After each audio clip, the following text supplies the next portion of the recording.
lorsque quelqu'un vient pour dire, regardez comment les gens, c'est-à-dire se font tromper par leur raison.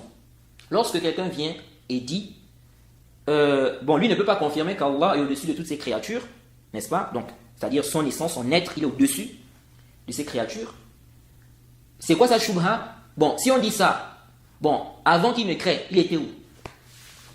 Nous disons, supposons, on est là, on ne sait pas, Jade, où était Allah avant qu'il ne crée les créatures, supposons.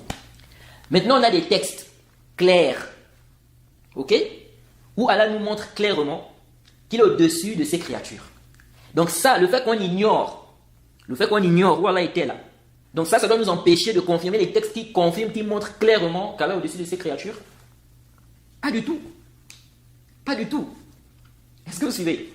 Allah nous a fait sortir du ventre de nos mamans, on ne connaissait rien.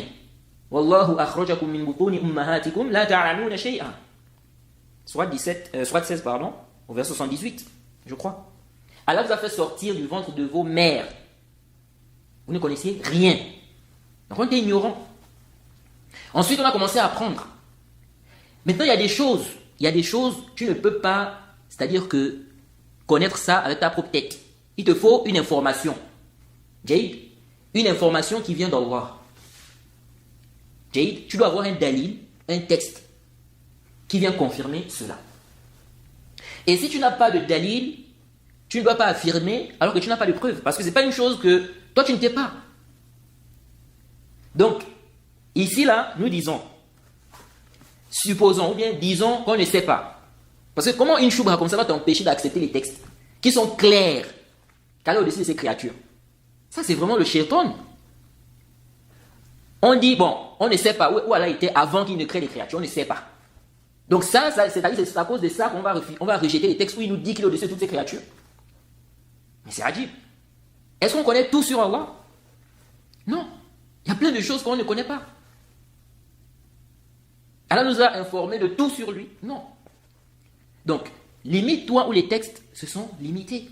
Sachant que, on a un hadith qui est rapporté par Tirmidhi, Ibn Majah et bien d'autres, où on dit qu'on a posé la question au prophète Mohammed sallallahu alayhi wa sallam, ô messager d'Allah, où était Allah avant la création? Et on dit que le prophète a dit qu'il était au-dessus d'un nuage. Au-dessus d'un nuage. Jade. Et au-dessus du nuage, il y avait quoi? De l'air, en dessous également. Mais ce hadith, c'est un hadith qui fait, n'est-ce pas, polémique au niveau de son authenticité. Alors, donc je disais tantôt que ça c'est en fait une ambiguïté qui n'a pas lieu d'être. C'est pas cela qui doit t'empêcher en fait de croire qu'Allah est au-dessus de toutes ces créatures. Parce que si tu ignores ce point-là, ça ne te permet pas de rejeter tous ces textes-là qui sont venus dans le Kitab wa Sunna. Là on a cité juste quelques textes, mais on a énormément de textes qui montrent qu'Allah est au-dessus de ces créatures. Donc ça ne doit pas te permettre de rejeter tous ces textes-là. Donc, nous disons, Allah est au-dessus de ces créatures. Lui-même, il est au-dessus. Il n'y a aucune créature au-dessus d'Allah. Jade.